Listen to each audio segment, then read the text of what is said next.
Hello प्यारे बच्चों, आप कैसे हैं? उम्मीद करें आप एकदम मस्त होंगे।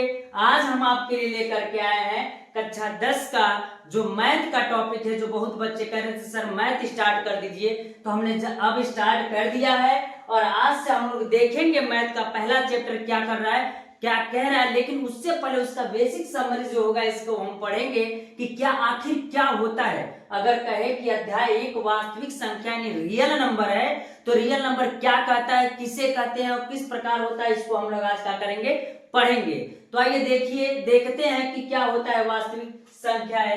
यानी हम कह सकते हैं कि वास्तविक संख्या क्या होती है। तो सबसे आसान भाषा में कहिएगा कि सभी परिमेय संख्या या अपरिमेय संख्या वास्तविक संख्याएं कहलाती है। चाहे वो परिमेय संख्या होगा, अपरिमेय संख्या होगा, वो सभी संख्या क्या कहलाएंगी, तो वास्तविक संख्याएं कहलाएंगी। अगर हम कहें कि वास्तविक संख्या क्या है, तो वास्तविक संख्या हमने दिखाया वास्तविक संख्या कौन कौन है, -2, -3, यानी जो भी संख्या होंगी अगर माइनस में होगा तब भी वास्तविक संख्या होगा, वो प्लस में होगा तब भी वास्तविक संख्या होगा, मान करड़ी में होगा तब भी वास्तविक संख्या होगा, भिन्न में होगा तब भी वास्तविक संख्या होगा, और करड़ी में और कर के बट्टे में 6 या कुछ भी रहेगा तो वो सब क्या कहलाएंगे, वास्तविक संख्याएं कहलाएंगी। अगर हम कहें वास्तविक संख्या कितने प्रकार की होती है, किस प्रकार भागों में बांटा जाता है, तो हम कहेंगे वास्तविक संख्या 2 प्रकार की होती है। परिमेय संख्या यानी रेशनल नंबर, और अपरिमेय संख्या यानी इरेशनल नंबर, यानी परिमेय और अपरिमेय संख्या। तो हम कहेंगे कि वास्तव में अगर हम कह दे कि अगर आपसे कोई पूछे कि परिमेय संख्या किसे कहते हैं, तो आप सीधा तौर पे कहिएगा सर वह मान जो ऋणात्मक हो सकता है, धनात्मक हो सकता है, भिन्न में हो सकता है, तो वह संख्याएं क्या होती हैं, परिमेय संख्या होती है। लेकिन एक बात याद रखिएगा, मान करड़ी में नहीं होगा तो सभी क्या कहलाएंगी, परिमेय संख्याएं कहलाएंगी। तो अपरिमेय संख्या किसे कहते हैं, तो बहुत आप टेंशन मत लीजिए, बस कुछ बातें याद रखिएगा, आपको कोई समस्या नहीं होगी। जैसे हम चैप्टर बाय चैप्टर चलेंगे तो आपको बताएंगे कि किस प्रकार हुआ सोल्यूशन। तो कहेंगे अपरिमेय संख्या किसे कहते हैं, तो अपरिमेय संख्या सीधे तौर पर अगर कह दे कि वह मान जो करड़ी में होता है, जिसका विभाजन नहीं हो सकता यानी गुणनखंड नहीं हो सकता है, यानी हम उसको क्या कहते हैं, अपरिमेय संख्या। सीधे तौर पर कर दीजिए वह मान जो करड़ी में होगा वह क्या कहलाएगा, अपरिमेय संख्या कहलाएगी। तो ये ऐसा कभी ना कहिएगा सर करड़ी में 4 आ गया तो ये परिमेय संख्या है। करड़ी का 4 तो हो जाएगा 2 × 2, तो 2 का जोड़ा जब करड़ी के अंदर बन जाता है तो 1 2 का हो जाता है, बाहर हो जाता है, यानी वह मान करड़ी में जो अलग नहीं हो सकता है उसे क्या कहते हैं, अपरिमेय संख्या। यानी सीधा कह दीजिए जो मान करड़ी में होगा वो अपरिमेय संख्या कहलाएंगी। अब कह रहा है कि अपरिमेय संख्या के प्रकार नहीं होते, लेकिन परिमेय संख्या होती है पूर्णांक संख्या। पूर्णांक संख्या का मतलब -1, -2, 3, 4, 5 कुछ भी संख्या होगा तो क्या कहलाएगा, पूर्णांक संख्या।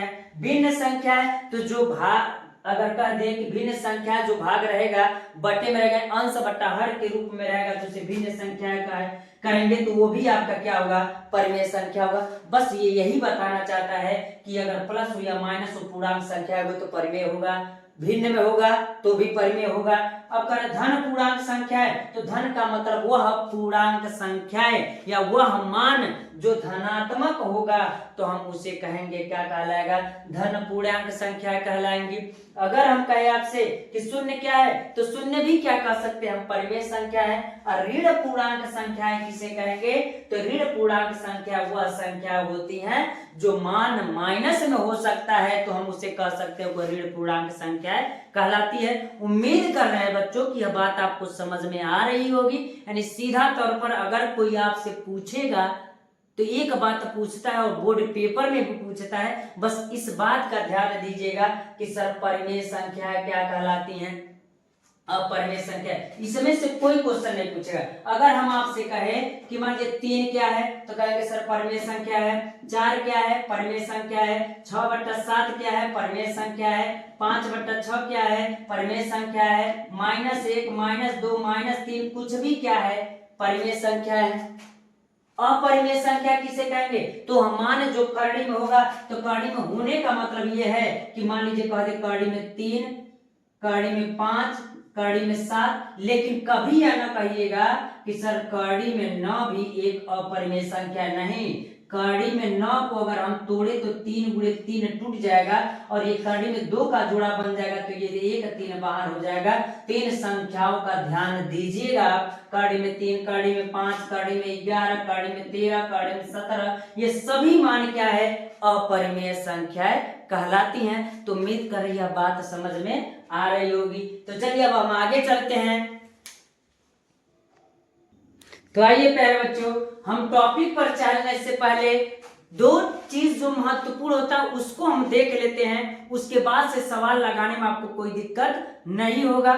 जैसे अगर हम कह दें कि अगर पूछ देता है कि यानी मौसा यानी HCF ज्ञात करना, HCF और LCM ज्ञात करना, तो HCF कैसे ज्ञात करेंगे और LCM कैसे ज्ञात करेंगे? तो जो 6, 7, 8 में आप पढ़ा करते थे उस प्रकार आप न निकालिएगा, गुणनखंड विधि द्वारा लगाइएगा और हम जो तरीका बता रहे हैं, ट्रिक बता रहे हैं, उसके हिसाब से आप क्या कीजिएगा? HCF या LCM ज्ञात कीजिएगा। और आसान तरीका हमने बताया है। पहला ये कह रहा है अगर किसी भी संख्या का HCF ज्ञात करना होगा तो हमने आपको यहाँ नियम लिखवाया है, जो सभी में मिलता है वह HCF कहलाता है। अब सभी में मिलने की बात क्या है? सभी में मिलने से क्या मतलब है, कैसे क्या होगा सभी में मिलने का मतलब, तो हम देखते हैं। लेकिन थोड़ा सा इसको भी देख लीजिए। जो सभी में मिलता है वह एक बार और जो नहीं मिलता है वह भी लिखते हैं, तो वह LCM कहलाता है। LCM कहलाता है। अब इसका मतलब क्या है कि जो सभी में मिलता है वह एक बार और जो नहीं मिलता है उसको भी लिखते हैं, तो वह LCM कहलाता है। तो इसका मतलब क्या है? तो चलिए एक सवाल के थ्रू यानी एक क्वेश्चन के थ्रू हम क्या करते हैं, देखते हैं। तो ये कह रहा है कि 72 और 120 का LCM और HCF ज्ञात कीजिए। अगर हम आपसे कहे कि अगर 72 का गुणनखंड करना है तो 72 यहाँ होगा, अगर गुणनखंड करना है तो किस प्रकार होगा, और यहाँ पर 120 कहेंगे, इसका गुणनखंड करेंगे तो क्या होगा? तो हम बता देना चाहते हैं कि अगर मान लीजिए हम 72 का ऐसे करते हैं तो 2 से कटेगा, तो हम कहेंगे 2 से कटेगा 2 तिहाई 6 हो जाएगा, 2 छक्के 12 हो जाएगा। फिर 2 से कटेगा तो हम कहेंगे 2 कम 2 हो जाएगा और 2 अट्ठे 16 हो जाएगा, और फिर 2 से कटेगा 2 9 18 हो जाएगा, और फिर 3 से कटेगा 3 तिरिके 9 हो जाएगा, और फिर 3 से कटेगा 3 एकम 3 हो जाएगा। इसका मतलब ये है कि 72 का अगर गुणनखंड करेंगे तो आपका 2 गुणे 2 गुणे 2 गुणे 3 गुणे 3 इस प्रकार होगा। समझ में आ रही होगी बात? यानी ये चीज आपको करना पड़ेगा ऐसे जानने के लिए, लेकिन आप ये लगाइएगा नहीं, और लगा भी देंगे तो कोई दिक्कत नहीं होगा। इस बात का ख्याल रखिएगा। अगर हम कहें 120 हो तो 120 का अगर निकालना हो तो 120 का भी निकाल लीजिए। तो हम कहेंगे किससे कटेगा? 2 से, 2 छक्के 12 हो जाएगा, फिर 2 से कटेगा 2 तिहाई 6 यानी 30 बार में कटेगा, फिर 2 से कटेगा तो 15 होगा, फिर 3 से कटेगा तो 3 5 15 होगा, फिर 5 से कटेगा तो 5 से एक बार में कट जाएगा। अगर हम 120 का कहें तो 120 का हो जाएगा आपका 2 गुणे 2 गुणे 2 गुणे 3 गुणे 5। अब अगर हम कहें, इसमें जरा नियम देखिएगा, इस बात का ख्याल रखिएगा, और ये हमेशा काम आएगा और सबसे आसान तरीका होगा। अगर मान लीजिए कभी अंक न दिया हो, ABCXYZ दे दे, तब क्या करेंगे? तो ध्यान से सुनिएगा। हमने कहा जो सभी में मिलता है वह HCF कहलाता है। तो सभी के मिलने का मतलब यह है कि जरा देखिएगा, 2 इसमें भी मिल रहा है और 2 इसमें भी मिल रहा है, यह 2 भी इसमें मिल रहा है और यह 2 भी इसमें मिल रहा है, यानी 2 इसमें भी है और 2 इसमें भी, तो इसमें भी हो जाएगा। अब कहेंगे 3 इसमें भी है और इसमें भी है, इसमें 3 है लेकिन इसमें नहीं है, इसमें 5 है लेकिन इसमें नहीं है, यानी जो सब में मिलेगा, यानी जो सब में मिलेगा वह क्या कहलाता है? मौसा कहलाता है। अगर हम आपसे कहे कि इस संख्या का मौसा क्या होगा, तो मौसा अगर लिखेंगे तो जरा देखिएगा, जो मिलता है उसको एक बार लिखते हैं, यानी ये 2 हो जाएगा, फिर गुणे 2 हो जाएगा, फिर गुणे 2 हो जाएगा, फिर गुणे ये 3 हो जाएगा, यानी जो सब में मिलेगा उसी को लिखिएगा। तो यह क्या कहलाएगा? आपका मौसा कहलाएगा। तो 2 दूना 4, 4 दूना 8 और 8 तरीके 24, यानी इसका HCF कहेंगे तो कितना होगा? 24 होगा। अगर इसी संख्या का एलसीएम निकालना हो तो क्या करेंगे? तो एक बात बताइए, यह बात समझ में आया ना कि मौसा कैसे ज्ञात करेंगे? मौसा ज्ञात करने का मतलब यही है कि अगर हम कहेंगे जो दोनों में मिलेगा, नहीं कहने का मतलब जितनी संख्या दोगी सब में मिलना चाहिए, तो वही लिखे जो सभी में मिलता है वो HCF कहलाता है। अगर हम इसी का एलसीएम ज्ञात करें यानी लौसा ज्ञात करें, तो लौसा में हमने यह बात लिखवाया है कि जो सभी में मिलता है वह एक बार, यानी जो सभी में मिलता है वो एक बार लिखिएगा, और जो नहीं मिलता है उसको भी लिखिए। तो देखिए 2 ये मिल रहा है, इसको लिख लीजिए, फिर ये 2 मिल रहा है, इसको भी लिख लीजिए, फिर ये 2 मिल रहा है, इसको भी लिख लीजिए, फिर ये 3 मिल रहा है, इसको भी लिख लीजिए, फिर ये 3 नहीं मिल रहा है, तो जो नहीं मिलता है उसको भी लिखेंगे, तो फिर उसको भी लिख लीजिए, फिर 5 भी नहीं मिल रहा है तो 5 को भी लिख लीजिए, और सबको गुणा कर लीजिए, जितना आएगा वह क्या कहलाएगा? एलसीएम कहलाएगा। यानी 2 दूना 4, 4 दूना 8, 8 तरीके 24, 24 तिया 72, तो 72 में अगर हम कहते 5 का गुणा तो 5 दूना 10 हो जाएगा, और 5 सत्ते 35, 1 36, यानी 360 हो जाएगा। यानी इसका एलसीएम अगर कहेंगे तो 360 होगा। उम्मीद कर रहे हैं प्यारे बच्चों यह बात समझ में आ रही है। अगर हम आपसे कहे कि अब जो मिलेगा वो एक बार लिखिएगा, जो नहीं मिलेगा उसको भी लिखिएगा। जैसे अगर हम समझाना आपको चाहे तो अगर मान लीजिए क्या यह बात जरूरी है, क्या यह बात जरूरी है कि बस अंक दिया होगा? आपका वो मार्कशीट भरने के लिए भी आता है, जो मार्कशीट भरने के लिए आता है तो वह आपका रहेगा, तो जरूरी नहीं है कि वो अंक देगा, कुछ भी ABCD भी करके दे सकता है। तो एक तरीका अगर कह दे कोई, मान लीजिए कोई कह दे A पर 3 घात, B पर कितना 4 घात, C पर 2 घात, और यह जो बताएंगे इससे आप सब लोग समझ जाएंगे। अब कहेंगे फिर A पर कितना 2 घात मान लीजिए, B पर कितना 3 घात मान लीजिए, और C पर कितना मान लीजिए 3 घात मान लीजिए, का HCF और LCM ज्ञात कीजिए। यानी HCF और LCM ज्ञात करना है तो हम तरीका बता रहे हैं, एक चीज और नोट करके लिख लीजिएगा। एक और तरीका बताएंगे, जब इस प्रकार का रहेगा तो इस प्रकार के लिए हम नियम बताएंगे, जरा देखिएगा। अब सुन लीजिए इसको। अब कह रहा है ये दूसरा क्वेश्चन, अगर A क्यूब दिया हो, B पर 4 घात और C पर 2 घात दिया हो, और फिर ये कह रहा है A पर 2 घात दिया हो और B पर 3 घात दिया और C पर भी 3 घात दिया हो। घात का मतलब है कि वह उतनी बार होगा। A के पावर 3 है तो A 3 बार A गुणे A लिख देंगे। B कितनी बार? 4 बार, तो B को लिख देंगे 1 2 3 और 4 बार लिख देंगे। C कितनी बार? तो C 2 बार, तो हम कहेंगे C गुणे C हो जाएगा। उम्मीद कर रहे हैं बात समझ में आ रही होगी। अब कहें A कितनी बार? तो A 2 बार 1 और 2, फिर B कितनी बार? 3 बार 1 2 और 3 होगा। गुणे अगर कहे C कितनी बार? तो C 3 बार, 1 बार 2 बार और 3 बार। अब इसी का अगर कहे कि मौसा ज्ञात कीजिए सर, तो मौसा ज्ञात करते समय आपको क्या करना है हमने अभी बताया। फिर अगर लौसा ज्ञात करना है तो हमें क्या करना है हमने अभी बताया। फिर आपको हम बता देंगे कि किस प्रकार करेंगे अगर लौसा और मौसा ज्ञात करना होगा। तो आइए चलते हैं देखते हैं। तो हम कहेंगे कि मौसा ज्ञात करने का तरीका अभी हमने बताया कि सर जो सब में मिलेगा, यानी देखिए A यहाँ मिल रहा है, ठीक है, अब ये यहाँ मिल रहा है, तो फिर अगर हम कह दे कि एक A मिल रहा है, ये A इसमें भी मिल रहा है, ठीक है। अब देखिए A इसमें है लेकिन इसमें नहीं है, छोड़ दीजिए। ये B मिल रहा है, B इसमें भी मिल रहा है, लिख देंगे। B इसमें भी मिल रहा है, लिख देंगे। B इसमें भी मिल रहा है, लिख देंगे। अब ये B इसमें है लेकिन इसमें नहीं है। अब सी देखिए, सी इसमें है लिख देंगे, सी इसमें है लिख देंगे, यानी जो सब में मिलता है वह एक बार लिखते हैं और वही मौसा होता है।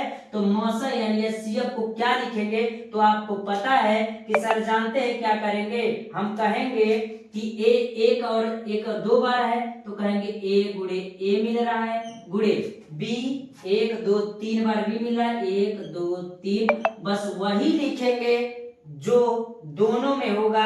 अब सी कितनी बार मिला है, एक बार दो बार, तो सी को लिख दीजिएगा सी गुणे सी। आप बताइए यह बात समझ में आई।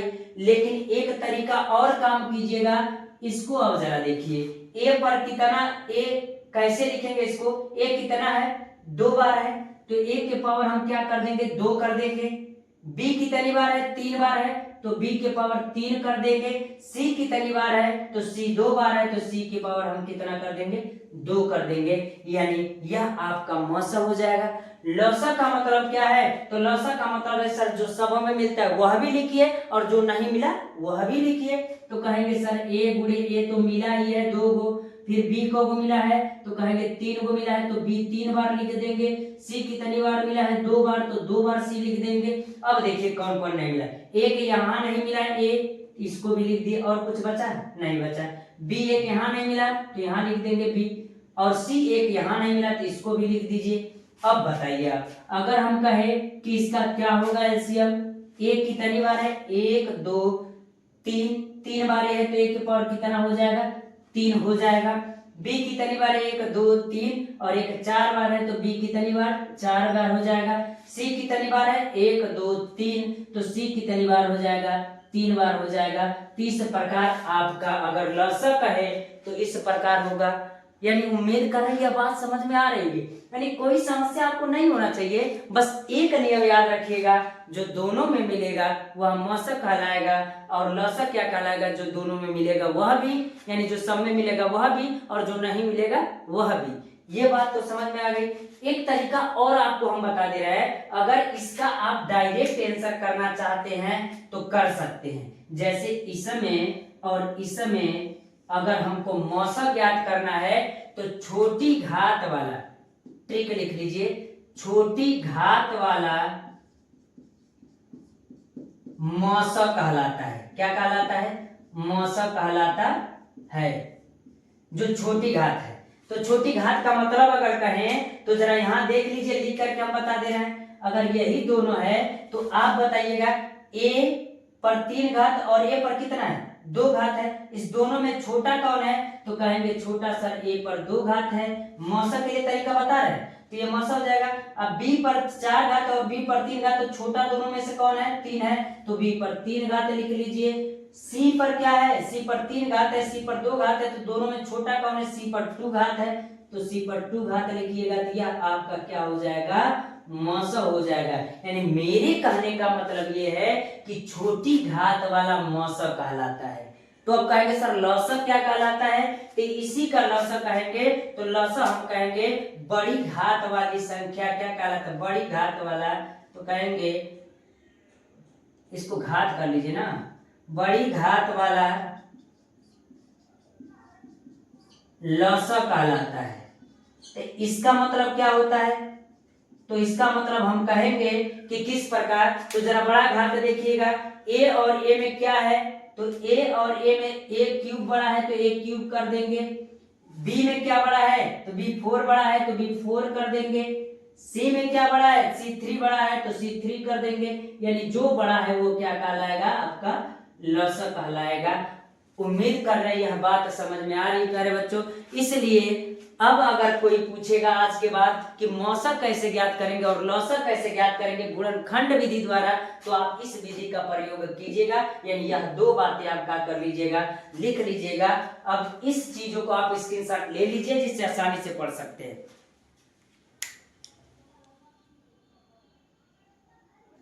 इस चैप्टर के लिए एक और फार्मूला लिख लीजिएगा कि मान लीजिए ये तो लसा और मसे एचसीएफ और एलसीएम निकाल ही लेंगे।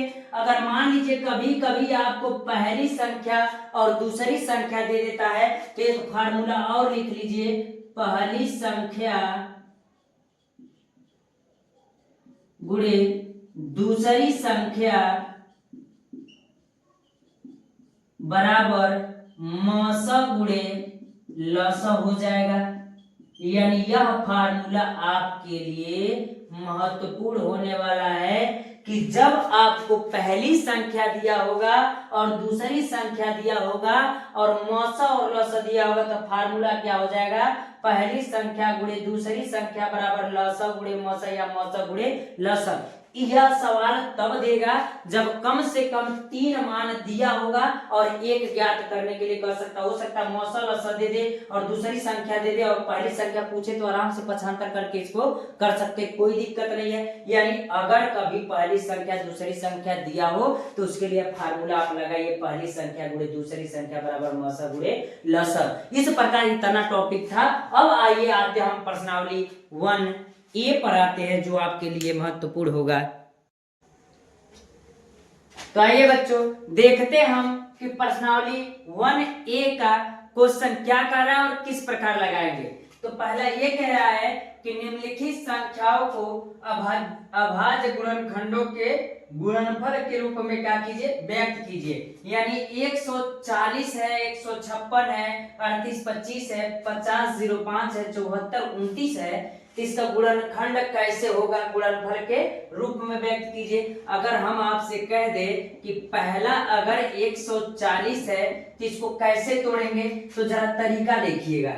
आप एलसीएम निकालते हैं जैसे 140 तो ऐसे करिएगा, तो 2 से कटेगा 2 सते 14 0 होगा, फिर 2 से कटेगा तो कितना हो जाएगा 2 3 6 2 5 10, फिर किससे कटेगा तो कहेंगे 5 से कटेगा और फिर 5 सते 35 होगा और फिर ये 7 से कटेगा 7 एकम 7। तो इसका गुणनफल क्या होगा, तो हम कहेंगे सर कि 2 गुणे 2 गुणे 5 गुणे 7 होगा, इस प्रकार हो जाएगा। और हम इसको ऐसे भी लिख सकते हैं कि 2 कितनी बार है तो 2 बार है तो 2 के पावर 2 लिख सकते हैं और कितना कर सकते हैं गुणे 3 कर सकते हैं, ने 5 है तो 5 कर लीजिए और गुणे 7 है तो 7 कर लीजिए। इसी प्रकार अगर हमको दूसरा यानी 156 का करना होगा तो कैसे करेंगे, तो सेम इसी प्रकार कीजिएगा, कहिएगा 156 अगर होगा तो जैसे एलसीएम निकालते हैं 2 से तो कहेंगे 2 सते 14, बचा कितना, एक बचा तो हो जाएगा कितना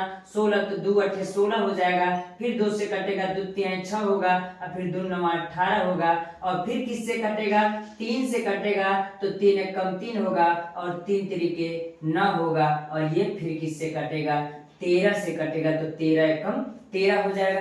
तो 156 का गुणनखंड देखें तो कैसे होगा, तो कहेंगे 2 गुणे 2 गुणे 3 गुणे 13, इस प्रकार हो जाएगा।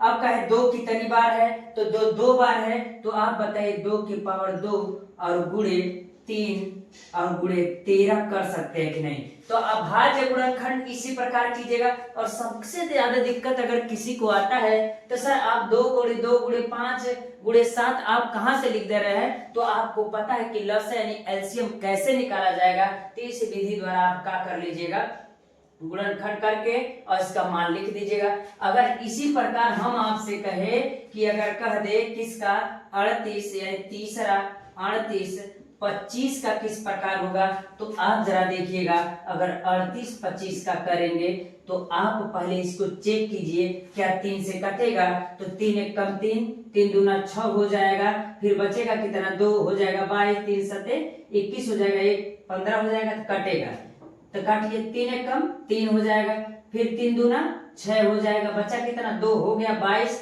तो कहेंगे 3 सते 21 हो जाएगा और बचा कितना 1 बचा तो 5 हो जाएगा, तो 3 5 15 हो जाएगा। फिर से देखिए 3 से कटता है कि नहीं, 3 चौके 12 3 दूना 6, फिर कटेगा तो कहेंगे 3 चौके 12 हो जाएगा और फिर 3 दूना 6 हो जाएगा, 1 बचा तो ये 15 हो गया, तो 3 5 15 हो जाएगा। अब फिर चेक कीजिए क्या ये 3 से कटेगा, तो 3 से चेक करेंगे तो 3 1 कम 3 बचा 1 तो हो गया 12 3 चौके 12, तो ये नहीं कटेगा, तो फिर किससे काटेंगे 5 से, तो कहेंगे 5 बटे 40, बचा कितना 2 हो गया 25, 5 बचे 25, फिर 5 से कटेगा तो कहेंगे 5 1 कम 5 होगा और फिर बचा कितना 3 हो गया 35, 5 सते 35 हो जाएगा। फिर किससे कटेगा? 17 से कटेगा एक बार में। तो अगर इसका गुणनखंड करे तो कितना होगा? तो कहेंगे 3 गुणे 3 गुणे 5 गुणे 5 गुणे 17। तो इसका कितना हो जाएगा? 3 कितनी बार है? तो 3 2 बार है, तो 3 की पावर 2 कर देंगे। गुणे 5 कितनी बार है? 2 बार है, तो हम कर देंगे 5 की पावर 2 कर देंगे। और गुणे 17 रहेगा, तो 17 आप क्या कर दीजिएगा? लिख दीजिएगा। इस प्रकार आसानी से हो जाएगा। अगर हम कहे इसी प्रकार चौथा का कैसे होगा? तो चौथा कह रहा है कि 5 0 0 5, तो इसको कैसे लगाएंगे? तो इसका भी ऐसे निकालेंगे। तो किस प्रकार निकलेगा? तो हम कहेंगे 5 0 5, फिर रहेगा ऐसे। तो फिर ये किससे कटेगा? 5 से कटेगा। तो 5 एकम 5 होगा, 0 उतरेगा, 0 होगा, फिर 5 एकम 5 होगा। अब देखिए कि 7 आता है, तो 7 से काट के देखिए। 7 से काटेंगे तो 7 एकम कितना हो जाएगा? 7, बचा कितना? 3, हो गया 30। 7 दूना कितना हो जाएगा? 14, 7 तरीके के 7 चौके 28 हो जाएगा। बचा कितना? 2, तो हो गया कितना? 21। कहेंगे 7 तरीके 21। अब ये किससे कटेगा?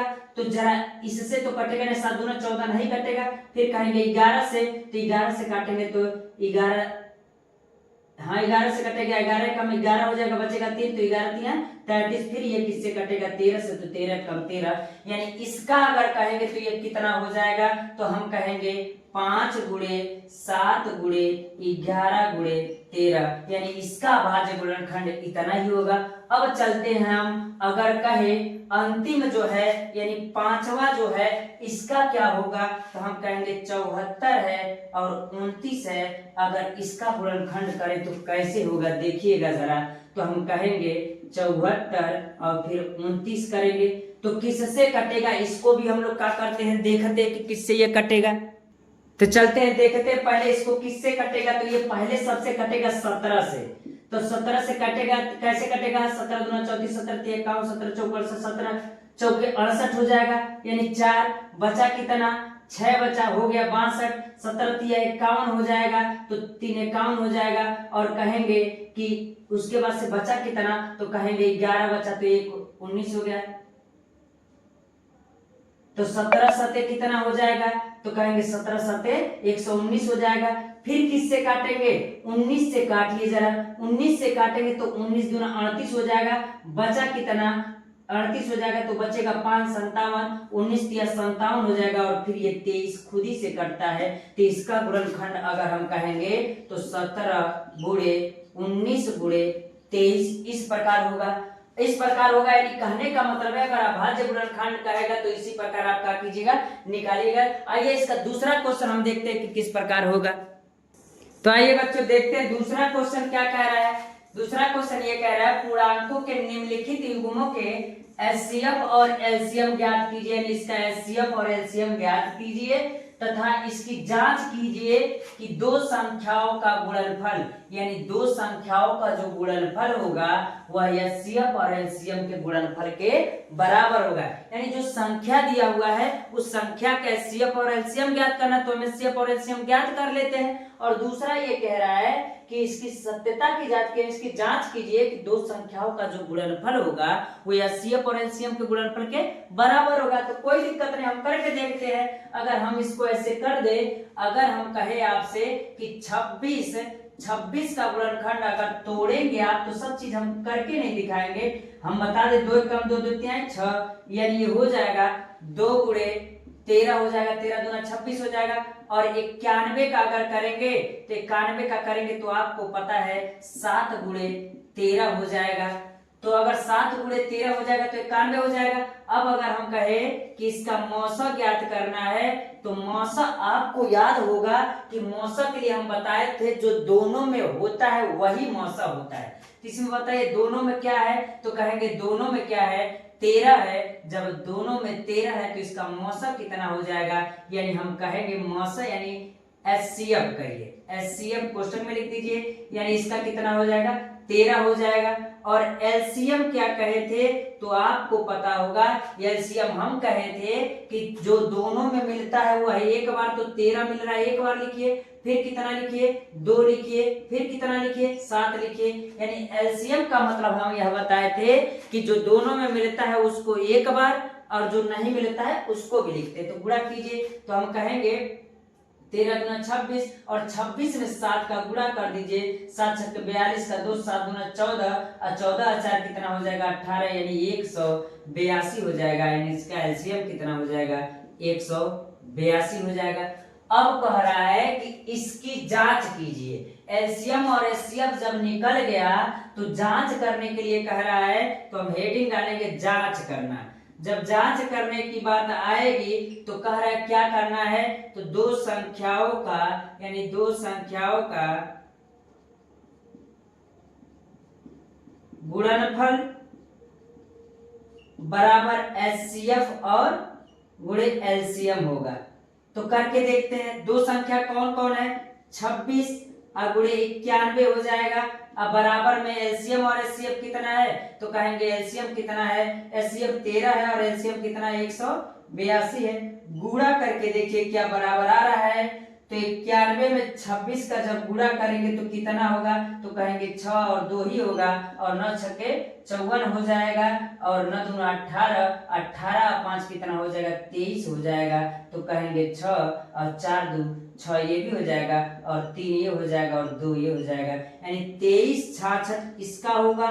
अब इसका गुणा कीजिए 182 में 13 का, तो कहेंगे 3 दूना 6 और 3 और 24 का 4 और कहेंगे 3 एक कम 3 और 3 दो 5 हो जाएगा और ये हो जाएगा 2 8 और 1 6 4 2 6 8 और 5 13 हो जाएगा और एक हासिल बचा, तो ये कितना हो जाएगा 23 66 ये भी हो जाएगा। तो ये भी क्या हो गया, यानी ये जांच हो गया कि दोनों पक्ष क्या होगा बराबर होगा। तो इस प्रकार हम कह सकते हैं कि ये हो गया। अब यही क्वेश्चन सेम टू सेम कह रहा है कि अगर 510 हो और 92 हो तो हम इसको किस प्रकार करेंगे, तो 510 का सबसे पहले गुणनखंड कीजिए, भाज्य गुणनखंड, तो कहेंगे हल होगा। फिर 510 को किस प्रकार तोड़ेंगे, फिर 92 को किस प्रकार तोड़ेंगे, तो हमने तरीका आपको बताया था। इस प्रकार गुणनखंड कीजिएगा, 510 2 से कटेगा, 2 दूना 4 हो जाएगा और फिर बचा कितना 1, तो हो जाएगा 11, तो 2 पचे 10 1 2 पचे 10 हो जाएगा। फिर किससे कटेगा, तो हम कहेंगे 3 से कटेगा, तो 3 बटे 24 होगा, बचा 1 तो हो गया 15, तो 3 पचे 15 हो जाएगा और फिर ये 5 से कटेगा और 5 एक कम 5 होगा और फिर बचा कितना, तो कहेंगे 3 बचा तो हो गया 35, यानी 5 सत्ते 35 हो जाएगा। फिर किससे कटेगा, 17 एक कम 17 कटेगा, यानी इसका गुणनखंड अगर कहे तो 2 गुणे 3 गुणे 5 गुणे 17 हो जाएगा। इस प्रकार होगा। अब इसी का अगर हम करें 92 वाले का, तो 92 वाले का करेंगे तो हम क्या कहेंगे, तो फिर 92 का कीजिए, 2 से कटेगा तो कहेंगे 2 चौके 8 2 छक्के 12 हो जाएगा। फिर 2 से 2 दूना 4 2 3 6, फिर ये 23 खुद से ही कटेगा एक बार में, तो हम इस प्रकार कह सकते हैं इसका गुणनखंड 2 गुणे 2 गुणे 23 हो जाएगा। अब इतना जब आपको पता चल गया तो हमने आपको तरीका बता रखा है कि मौसम क्या होगा यानी HCF क्या होगा, तो आपको पता है सर जो दोनों में मिलता है वही HCF होता है। तो दोनों में क्या मिला, देखिए सिर्फ 2 ही एक ऐसा है जो दोनों में मिल रहा है, तो इसका HCF कितना हो जाएगा, तो कहेंगे HCF 2 हो जाएगा। तो LCM कितना होगा यानी लॉसव कितना होगा, तो लॉसव जब करेंगे तो कितना हो जाएगा, जो दोनों में मिलता है वह एक बार यानी 2 एक के बार मिल रहा है, फिर ये 2 नहीं मिल रहा है तो लिखिए, फिर ये 3 नहीं मिल रहा है लिखिए, फिर ये 5 नहीं मिल रहा है लिखिए, फिर ये 17 नहीं मिल रहा है तो इसको लिखिए, फिर 23 नहीं मिल रहा है इसको लिखिए। इतना लिखने के बाद आप बताइए कितना आ रहा है इसका गुणनखंड करने पर, गुणा करने पर, तो कहेंगे 2 दूना 4 4 तिहाई 12 12 पचे 60 60 हो जाएगा। 60 में 17 पचे 17 छके 102 यानी 102 और 0 बढ़ जाएगा। अब इसमें गुणा कीजिएगा आप किसका, तो कहेंगे 23 का हो जाएगा आपका 23 0 0 23 दूना 46 का 6 4 हासिल यानी 4 पूरा लिख दीजिए और 23 से कम 23 लिख दीजिए, यानी इसका हो जाएगा 23 460 हो जाएगा। यानी हम कह सकते हैं कि सर इसका एलसीएम कितना आया, तो कहेंगे एलसीएम इतना आया। लेकिन यही नहीं इसमें कह रहा है, ये भी कह रहा है कि जांच कीजिए कि क्या इतना बराबर इतना है, तो हम कहेंगे जांच करना। तो जांच करना अगर हम कहेंगे तो कहेंगे कि सर दो संख्याओं का गुणनफल, तो गुणनफल हो जाएगा। अब बराबर क्या कह रहा है, तो बराबर कह रहा है HCF गुणे एलसीएम कहेंगे, तो हम एलसीएम कर देते। तो गुणा कीजिए दोनों संख्याओं का, तो दो संख्या क्या है 510 है, गुणे क्या कहेंगे 92 कहेंगे, तो इतना हो जाएगा। बराबर कितना करेंगे, अब कहेंगे हम कि क्या होगा, जो HCF है यानी 2 गुणे एलसीएम जो है 23460। अब दोनों का गुणा करके देखिए कितना हो रहा है, तो हम करके आपको दिखा देते हैं। अगर मान लीजिए इसमें अगर गुणा करेंगे तो 510 है, ये 92 का गुणा कीजिए, शून्य हो जाएगा, 2 एक कम 2 पचे 10 हो जाएगा, फिर शून्य हो जाएगा, 9 एक कम 9 हो जाएगा, 9 पचे 45 हो जाएगा। टोटल का अगर गुणा करेंगे तो ये हो जाएगा 9 और ये 6 हो जाएगा, और ये कितना हो जाएगा यानी 46920 हो जाएगा, 46920 हो जाएगा। इसका गुणा कीजिए, 2 शून्य शून्य, 6 दूना 12 का 2 एक हासिल, 4 दूना 8 एक 9, 3 दूना 6 और ये 2 दूना 4, ये दोनों क्या आ गया बराबर आ गया। तो इसी प्रकार हम कह सकते हैं इसका जांच भी हो गया कि क्या इस दोनों संख्याओं का गुणनफल और एलसीएम और एचसीएफ का जो गुणनफल है बराबर है कि नहीं। उसी प्रकार ये लगेगा, तो इसको आप खुद लगा करके बताइए कितना आ रहा है, कमेंट बॉक्स में इसको कर दीजिए, बताइए कि आंसर आ रहा है कि नहीं आ रहा है। फिर तीसरा क्वेश्चन ये कह रहा है कि अभाज्य गुणनखंड विधि द्वारा निम्नलिखित पूर्णांकों के एचसीएफ और एलसीएम क्या कीजिए ज्ञात कीजिए। अगर हमने इसको पहले भी बता रखा है कि अगर एचसीएफ और एलसीएम ज्ञात करना है तो आपको बहुत आसान होगा, लेकिन हमने 3 अंकों का नहीं बताया था और हम एक बता दे रहे हैं, और बाकी आप लगा करके कमेंट बॉक्स में बताइएगा कि सर कितना आ रहा है। अगर कहे कि हल पहला करे और कहे कि अगर 2 को तोड़ना है, सॉरी 12 को तोड़ना है, 15 को तोड़ना है और 21 को गुणनखंड करना है तो कैसे होगा। अगर कहेंगे 2 गुणे कहेंगे 3, 2 दूना 4, 4 3 12 हो जाएगा। 3 का क्या 15 का क्या होगा, तो 3 गुणे 5, 3 पचे 15 हो जाएगा, और 21 का करेंगे तो क्या होगा, तो कहेंगे 3 और गुणे 7 होगा। अब कहेंगे अगर मस यानी हमको HCF ज्ञात करना होगा, तो जरा ध्यान दीजिएगा, हमने यह बात बताया अभी आपको बताया है कि जो सब में मिलता है वही आपका HCF यानी मस कहलाता है। तो देखिए 3 इसमें भी है, इसमें भी है और इसमें भी है, और कोई अंक ऐसा है क्या जो सब में मिल रहा है, नहीं मिल रहा है, तो इसका HCF कितना हो जाएगा 3 हो जाएगा। और एलसीएम अगर कहे यानी लस अगर कहे हम तो वो कितना हो जाएगा। तो हमने बताया था आपको जो सब में मिलेगा उसको एक बार लिखिएगा तो 3 लिख दिए, गुणे जो नहीं मिला उसको भी लिखिए तो 2 नहीं मिला, फिर ये भी 2 नहीं मिला, इसको भी लिख दीजिए, फिर 5 नहीं मिला, 5 लिख दीजिए, फिर 7 नहीं मिला, 7 लिख दीजिए और सबका गुणा कर दीजिए और बताइए एलसीएम कितना आ रहा है। तो कहेंगे 3 दूना 6, 6 दूना 12, 12 पचे 60 और 7 छके 42 यानी 420 आएगा इसका एलसीएम। अब अगर हम कहे इसका अगर ज्ञात करना होगा तो इसी प्रकार ज्ञात करना है। तो इस प्रकार ज्ञात करना है तो आप बताइए अगर 17 का करेंगे या 23 का करेंगे या 29 करेंगे, तो ये तीनों संख्या ऐसी हैं जो खुद से कटती हैं और किसी से नहीं। तो 17 का 17 ही होगा और 23 का 23 ही होगा और 29 का 29 ही होगा। अगर मौसा कहे तो कोई संख्या नहीं है जो सब में मिल रहा है, लेकिन एक सबका गुणनफल होता है। अब बताइए अगर कह दे गुणे 1 गुणे 1 गुणे 1 तो कोई मान परिवर्तन होगा क्या, तो हम कहेंगे नहीं। तो इसका एचसीएफ कितना हो जाएगा, तो कहेंगे 1 होगा, और एलसीएम कितना होगा यानी लसअप कितना होगा, तो कहेंगे एलसीएम जो होगा इसका, तो हम करेंगे क्या, जो सब में मिल रहा है वो एक बार, जो नहीं मिल रहा है तो कुछ नहीं मिल रहा है तो कहेंगे 17 गुणे 23 गुणे 29। तो ये बताइए कितना आंसर आया। इसी प्रकार 8, 9 और 25 का आप बताइए कि कितना आएगा। उम्मीद कर रहे हैं यह बात आपको समझ में आ रही है। अगर बात आपको समझ में आ रही है तो वीडियो को क्या कर लीजिए, लाइक कर लीजिए और चैनल को सब्सक्राइब भी कर दीजिए और अपने दोस्तों के पास भी शेयर कर दीजिए। तो आइए अगला सवाल देखते हैं हम। चौथा क्वेश्चन ये कह रहा है यदि HCF 306 और 657 का कितना आ रहा है, 9 आ रहा है। यानी पहली संख्या 306 कह सकते हैं, दूसरी 657 कह सकते हैं। दोनों का एचसीएफ अगर 9 आ रहा है तो इसका बताइए कि इसी संख्या का एलसीएम कितना होगा। तो हमने आपको फार्मूला एक बताया था कि अगर पहली और दूसरी और एक लसम में से कोई एक दिया होगा तो आप लिख सकते हैं। तो कहेंगे हल में कि अगर इस समय आप देखिए तो क्या पहली संख्या ये है, दूसरी संख्या ये है, तो कहेंगे अतः पहली संख्या बराबर कहेंगे 306, दूसरी संख्या बराबर अगर हम कहें आपसे तो दूसरी संख्या जो होगी आपका 657 हो जाएगा। और मौसा दिया हुआ है तो मौसा दिया हुआ है कितना, 9, और ये पूछ रहा है लसा यानी एलसीएम पूछ रहा है क्वेश्चन मार्क। हमने आपको पहले ही परिभाषा बताया है कि सर पहली संख्या गुणे दूसरी संख्या बराबर मौसा गुणे लसा हो जाएगा।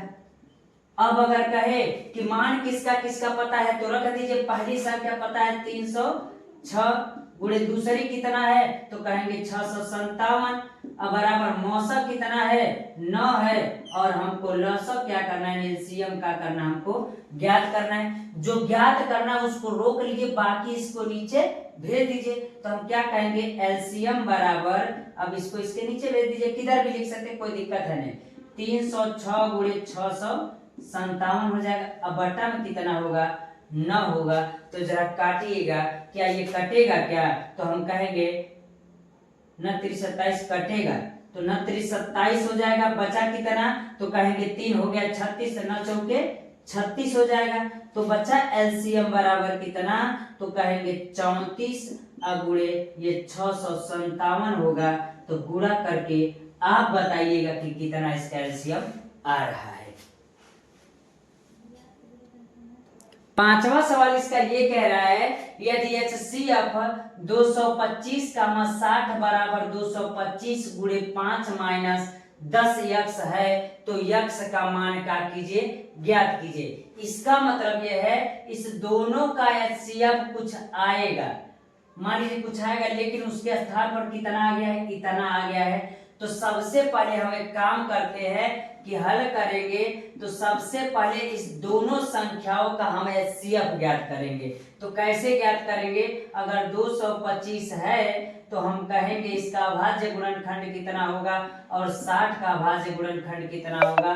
तो हम कह देते हैं 225 का, तो ये कटेगा 3 से, 3 7 21, 3 5 15, फिर ये कटेगा किससे, 3 दूना 6, 3 5 15, 5 और 5 5 25, ये कट जाएगा। ये हो जाएगा 3 गुणे 3 गुणे 5 गुणे 5 हो जाएगा।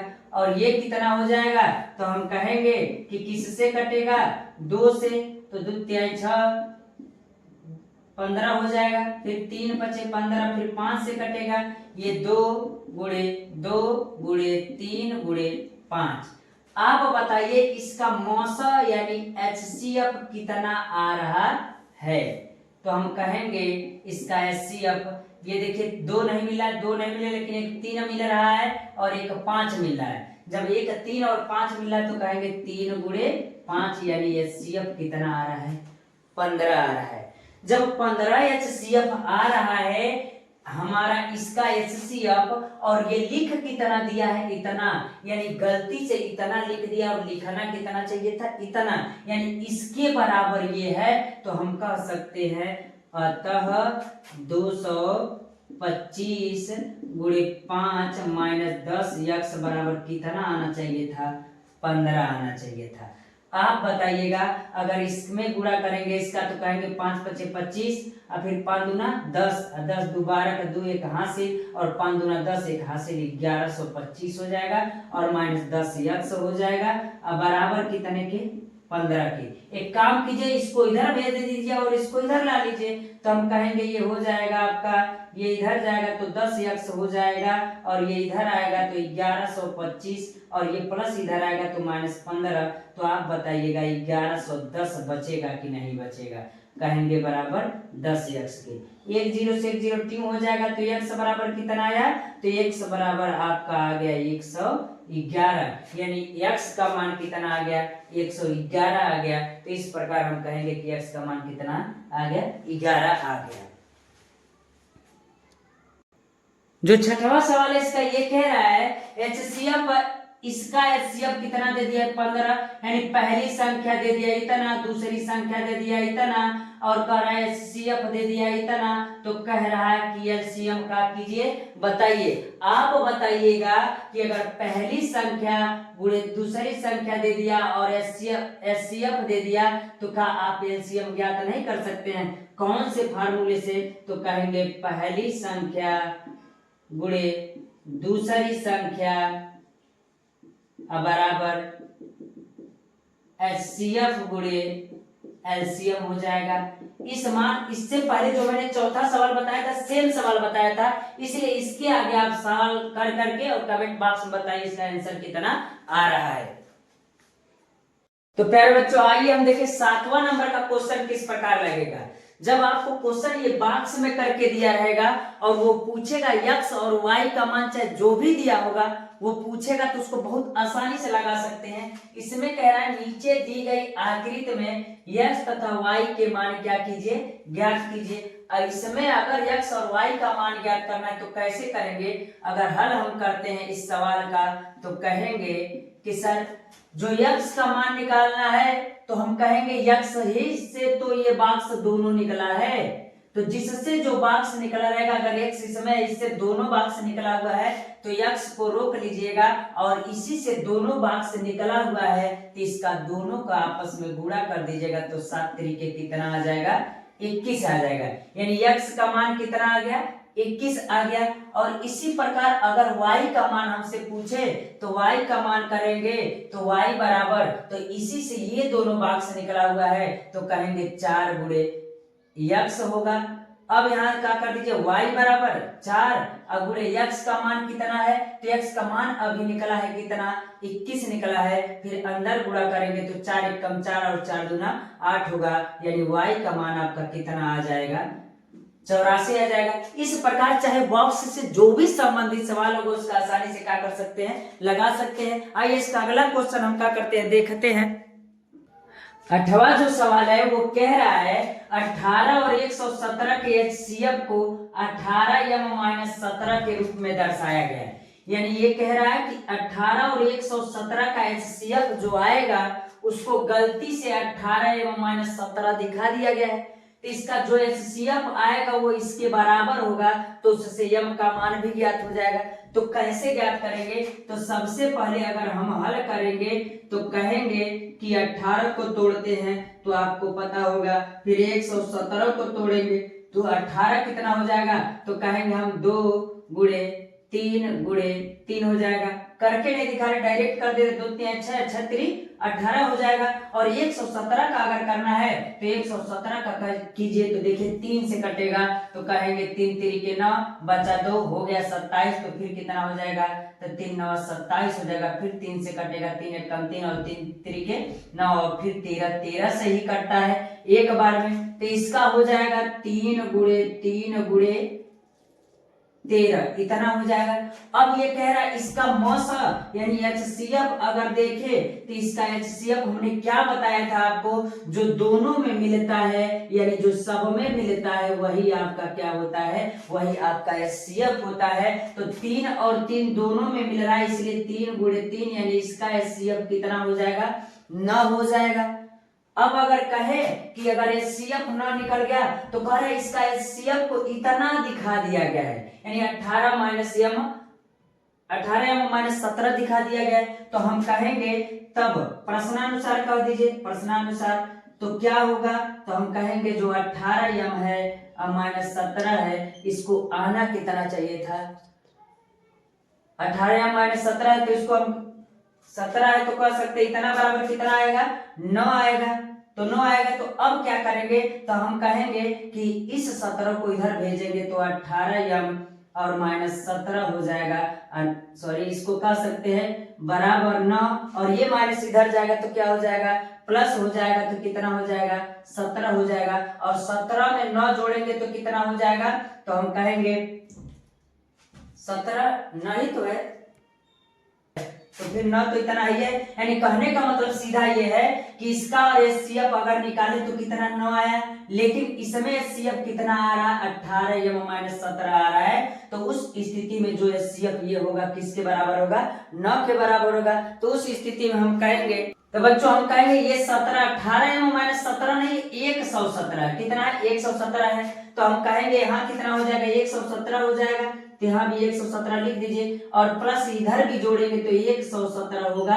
अब जब दोनों को जोड़ेंगे तो 18m बराबर कितना हो जाएगा, 126 हो जाएगा। और m बराबर कहेंगे तो m बराबर 126/18 हो जाएगा। तो इससे काटेंगे तो कितने बार में कटेगा, 7 बार में कटेगा। यानी m बराबर m का मान कितना आ गया, 7 आ गया। यानी m का मान जब 7 आ गया तो हम m का मान तो निकाल दिए, लेकिन ये कह रहा 18 और 117 का एचसीएफ के अलावा आप एलसीएम भी क्या कीजिए, ज्ञात कीजिए। तो हम कहेंगे एलसीएम इसका हो जाएगा। तो हमने आपको तरीका बताया था, जो सब में मिलता हुआ एक बार लिखते तो 3 मिल रहा है 3 लिख दीजिए, फिर ये 2 नहीं मिल रहा है इसको भी लिख दीजिए। हम कहे थे कि जो नहीं मिलता उसको भी लिखते हैं तो 13 भी लिख दीजिए। अब इसका आंसर आप गुणा करके बताइए कितना आएगा। आइए अगला क्वेश्चन 9 नंबर का क्वेश्चन कर रहा है, जांच कीजिए कि क्या प्राकृत संख्या n के लिए 6 के पावर n अंक 0 पर समाप्त होगा। यानी कहने का मतलब है यदि n कोई प्राकृत संख्या है तो 6 के पावर n है, तो 6 के पावर n है तो 6 का गुणनफल अगर करेंगे तो कितना आएगा, 2 गुणे 3 आएगा गुणनखंड करेंगे अगर। तो अब इस स्थिति में अगर n इसके पावर चाहे 1 2 3 चाहे जो भी लिखे तो क्या यह इसका मान कभी 0 आएगा, तो 0 आएगा कि नहीं वो पूछ रहा है। तो अगर इसमें कहीं 5 रहता तब उसका गुणा करने पर मान 0 आता अंततः, लेकिन इसमें 5 नहीं है तो हम कह सकते हैं अतः 6 का गुणनखंड या गुणनफल 2 गुणे 3 है, जिसमें 5 अनुपस्थित है। अगर 5 रहता तो गुणा करते तो 0 मान आ जाता, अनुपस्थित है। अतः इसलिए 6 के पावर n कभी भी 0 पर समाप्त नहीं होगा। 10 नंबर क्वेश्चन कर रहा है कि व्याख्या कीजिए कि 7 गुणे 11 गुणे 13 धन 13 और 7 गुणे 6 गुणे 5 गुणे 4 गुणे 3 गुणे 2 गुणे 1 प्लस 5 भाज्य संख्याएं क्यों है, यानी है कि नहीं है, यही बताना है। तो अगर हम इसका गुणनखंड ज्ञात कर लेते हैं तो उसका जो गुणनफल प्राप्त होगा तो भाज्य संख्या होगा कि नहीं होगा, वहीं पर कर देंगे तो भाज्य संख्या है कि नहीं। अगर हल करते हैं और हम कहते हैं कि अगर 7 गुणे 11 गुणे 13 और धन 13 का अगर हम इसको कैलकुलेट करते हैं तो इसमें देखिए इसमें कितना है, 7 गुणे 11 गुणे 13 धन 13 है। तो 13 इसमें भी और 13 इसमें भी, 13 कॉमन ले लेंगे तो बचेगा 7 गुणे 11 धन 1 बचेगा। तो ये हो जाएगा 13 और गुणे कर सकते हैं 11 7 77 हो जाएगा और धन 1 हो जाएगा। अगर इसका हम गुणा करते हैं 13 गुणे 77 और 1 कितना हो जाएगा, 78 हो जाएगा। तो इसका मान कितना आएगा, तो हम अगर इसका गुणा करेंगे तो कितना आएगा, तो 1014 आएगा। और जब 1014 आएगा तो उस स्थिति में आप बताइए भाज्य संख्या है कि नहीं है। यानी भाज्य संख्या है क्योंकि 2 से कट जाएगा, अन्य संख्याओं से कटेगा तो कहीं जाता है भाज्य संख्याएं है, तो इसको कह सकते भाज्य संख्या है। अगर इसी प्रकार हम कहे कि दूसरा जो है ये कह रहा है कि 7 गुणे 6 गुणे 5 गुणे 4 गुणे 3 गुणे 2 गुणे 1 धन 5 ये है कि नहीं। इसी प्रकार आप भी गुणा करके और कॉमन ले करके आप बताइए कि यह भाज्य संख्या है कि नहीं है। अगला सवाल कह रहा है किसी खेल के मैदान के चारों ओर एक वृत्ताकार पथ है, यानी कोई खेल का मैदान है और उसके चारों तरफ वृत्ताकार पथ है इस मैदान का एक चक्कर लगाने में सोनिया को 18 मिनट लगते हैं। सोनिया को कितना मिनट लगते हैं? 18 मिनट लगते हैं। जबकि इसी मैदान का एक चक्कर लगाने में रवि को 12 मिनट लगते हैं। मान लीजिए कि वो पुनः प्रारंभिक स्थान पर मिलेंगे, यानी एक को लगता है 18 मिनट और दूसरे को लगता है 12 मिनट, तो पुनः वह स्थान पर एक दूसरे से कब मिलेंगे, प्रारंभिक स्थान पर कब मिलेंगे। तो इस स्थिति में जब इस प्रकार का आएगा तो दोनों की स्थिति में आप क्या कर दीजिएगा, एलसीएम निकाल दीजिएगा कि किस स्थिति में दोनों मिलेंगे। तो कहेंगे रवि 18 मिनट, सोनिया 18 मिनट में, और रवि तो रवि कहेंगे कितना, 12 मिनट में। अब इसका एलसीएम निकाल लीजिए। 18 को अगर तोड़े तो 2 गुणे 3 गुणे 3 हो जाएगा, 2 है 6 छत्री 18। इसको करेंगे तो 2 गुणे 3 हो जाएगा, 2 दूना 4 अतियाय 12 हो जाएगा। अगर हम इसका एलसीएम निकालें तो क्या होगा, एलसीएम निकालेंगे तो क्या होगा आप बताइए। एक दोनों में मिल रहा है 2, फिर 3 भी मिल रहा है, तो ये कितनी बार, एक बार ये और एक बार ये लिख देंगे, और एक बार जो मिलता है वो भी लिखते हैं, जो नहीं मिलता है उसको भी लिखते हैं, तो इतना हो जाएगा। अब गुणा कीजिए, 2 दूना 2 6, 6 दूना 12, 12 36, यानी 36 मिनट बाद वो फिर से पुनः अपने प्रारंभिक स्थान पर। नंबर का जो क्वेश्चन कह रहा है, कह रहा नीचे दी गई आकृति में x तथा y का मान बताइए। अभी इससे पहले मैंने आपको सवाल बताया इसी में का एक, तो ये कह रहा है कि यहाँ लगाते हैं, हमने कहा कि जिससे जो बॉक्स निकला होगा उस दोनों का अगर गुणा कर देंगे तो बॉक्स वाला मान होगा। सबसे पहले अगर हम इसको देखें तो इसका मान निकालेंगे तो y बराबर कितना हो जाएगा। तो देखिए इसी बॉक्स से दोनों निकला हुआ है, तो कहेंगे 5 गुणे 13 होगा, यानी y बराबर 13 बचे 65 हो जाएगा। और इसी प्रकार अगर x को ले लें तो आप बताइएगा x से दोनों बॉक्स कौन निकला है, तो कहेंगे 3 गुणे 195 है। अब गुणा कर दीजिए, तो गुणा करेंगे तो 5 15 का 5 एक हासिल, 29 27 एक 28 का 8 कितना हासिल, तो 2 हासिल, और 3 एक कम 3 2 हासिल हुआ 5, 585 x का मान आएगा। यानी हम कह सकते हैं कि इस प्रकार आपको बॉक्स वाले सवाल को लगाने में कोई समस्या नहीं आना चाहिए, चाहे जहां मान दिया रहेगा उसको कर लीजिएगा। ये अगला सवाल देखते हैं। प्यारे बच्चों, तो जो इसका 13 नंबर वाला क्वेश्चन है और 14 नंबर वाला जो क्वेश्चन है, इससे पहले हूबहू सवाल मैंने आपको क्या कर दिया है, बता दिया है। एक सवाल ये है कि बताइए भाज्य संख्या है कि नहीं है, और दूसरा बॉक्स वाला है, तो आप आसानी से कर सकते हैं। उम्मीद कर रही है पूरी बात आपको समझ में आ रही है। अगर यह वीडियो आपको समझ में आ रहा है तो चैनल को सब्सक्राइब कर लीजिएगा और वीडियो को लाइक कर दीजिएगा, और अपने दोस्तों के पास इसको शेयर भी कर दीजिएगा। और इसमें मैंने आपका पार्ट 1 जो है, इसमें मैंने प्रश्नावली 1A आपको कंप्लीट करके दिया। जल्द ही मैं आपको 1B भी लेकर के आऊंगा। आज के लिए इतना रहने देते प्यारे बच्चों, धन्यवाद।